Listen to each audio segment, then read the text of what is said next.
Hello everyone, in this video we will learn how to count non-blank cell in Excel. So let's start. This is my Excel and here you can see I have a data and in order ID column have some blank cell.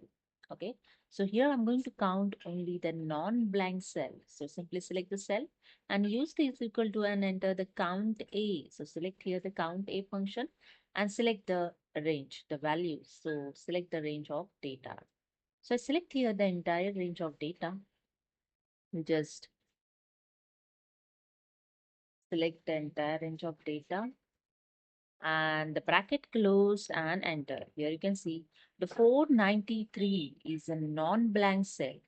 If I enter here something, suppose I enter here something word, you can see 493. Na?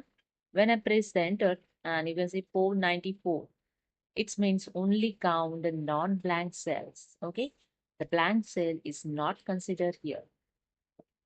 So this is a way you can count only non-blank cells in Excel. So hope you understood. If you like this video, please subscribe. Thank you so much.